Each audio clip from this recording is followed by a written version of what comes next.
So if you could give one piece of advice to someone who's listening to this podcast, who's maybe they're a chief sustainability officer is about to pitch a new idea or a new product or a business, or trying to even create a new business from scratch which has a social purpose, what sort of advice would you give someone like that? Yeah, so I think if you're inside a company looking to embed sustainability into your organization, I think the most important thing to do is to frame it in how is this going to benefit the organization in its normal goals, whether that's increase in sales, whether that's increase in market share, whether it's getting incremental distribution, whatever those normal business goals that frankly have nothing to do with sustainability. Those are the goals that you want to really frame your sustainability program in, because if you can frame it in such a way and it resonates, then that will be the real formula and to be able to get it to scale and survive, some good-hearted person helping you get the program because it's the right thing to do. And this is very challenging because usually in sustainability, folks are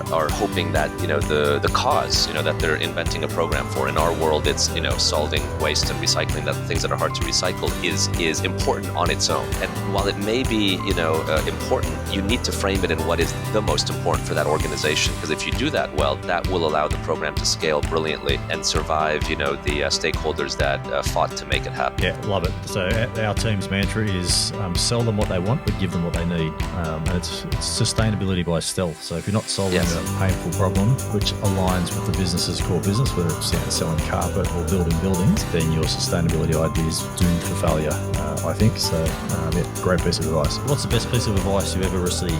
That failure is only learning, and that the real negative is if you don't learn from your failures. What's your favorite business book? My favorite is not one of mine, but Natural Capitalism by Paul Szaky. Favorite business tool or resource for delivering impact through the business? Transparency.